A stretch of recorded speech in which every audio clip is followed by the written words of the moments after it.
I was trying to put that smile on my face all the time, was hiding. It was so hard to hide the pain, which was there. But all I knew was that if I will give up, my mother and my brothers will give up too. I cannot see them crying with me.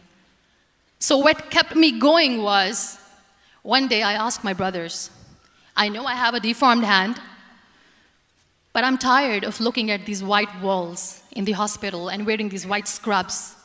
I'm getting tired of this. I want to add more colors to my life. I want to do something. Bring me some colors. Bring me some small canvas. I want to paint. So the very first painting I made was on my deathbed, where I painted for the very first time. It was not just an art piece or just my passion. It was my therapy. What an amazing therapy it was. Without uttering a single word, I could paint my heart out. I could share my story. People used to come and say, what lovely painting, so much color. Nobody could see the grief in it. Only I could.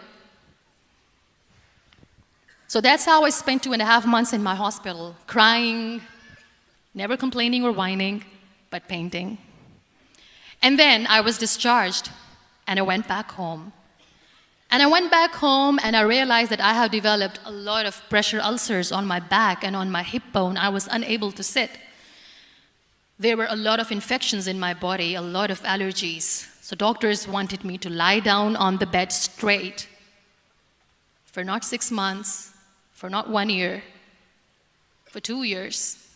I was bedridden, confined in that one room, looking outside the window, listening to the birds chirping, and thinking maybe there will be a time when we'll be going out with the family and enjoying the nature.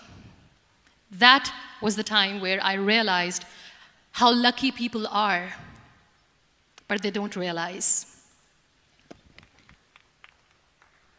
That is the time where I realized that the day I'm going to sit, I'm going to share this pain with everyone to make them realize how blessed they are, and they don't even consider them lucky.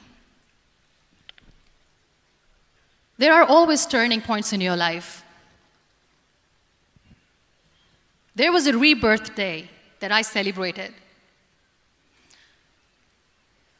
After 2 years and 2.5 months, when I was able to sit on a wheelchair, that was the day when I had the rebirth. I was a completely different person. I still remember the day I sat on the wheelchair for the first time, knowing that I'm never going to leave this, knowing that I won't be able to walk for the rest of my life. I saw myself in the mirror, and I talked to myself. And I still remember what I said. I cannot wait for a miracle to come and make me walk. I cannot sit in the corner of the room crying, cribbing, and begging for mercy because nobody has time.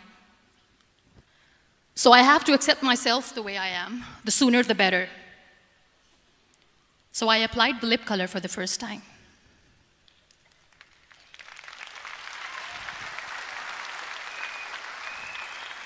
And I erased it. And I cried. And I said, what am I doing? A person on a wheelchair should not do this. What will people say? Clean it up. I put it again. This time I put it for myself. Because I wanted to feel perfect from within.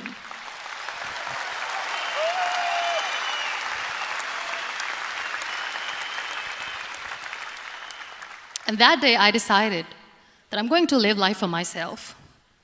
I am not going to be that perfect person for someone. I am just going to take this moment and I will make it perfect for myself. And you know how it all began? That day I decided that I'm going to fight my fears.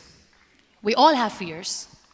Fear of unknown, fear of known, fear of losing people, fear of losing health, money. We want to excel in career, we want to become famous, we want to get money. We are scared all the time.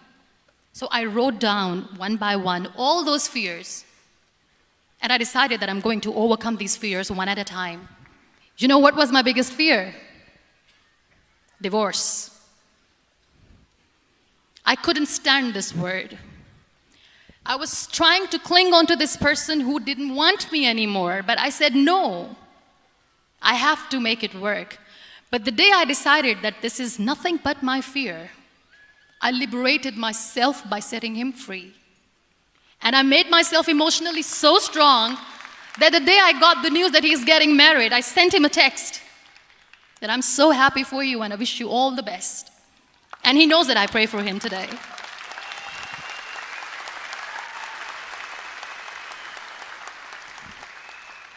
My biggest fear, number 2, was I won't be able to be a mother again. And that was quite devastating for me. But then I realized there are so many children in the world, all they want is acceptance. So there is no point of crying, just go and adopt one. And that's what I did.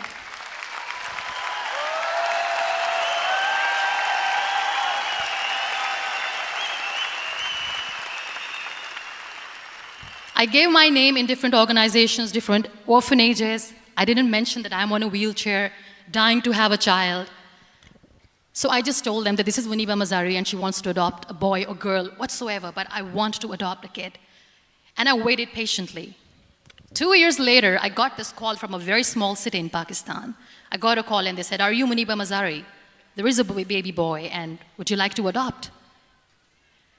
And when I say yes, I could literally feel the labor pain. I said, yes, yes, I am going to adopt him. I am coming to take him home.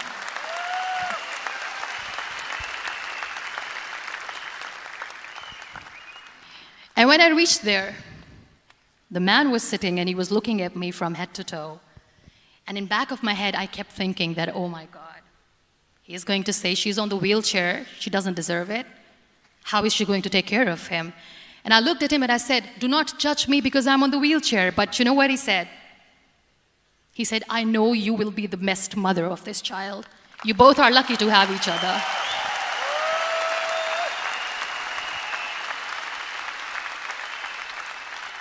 And that day, I was 2 days old, and today he's 6.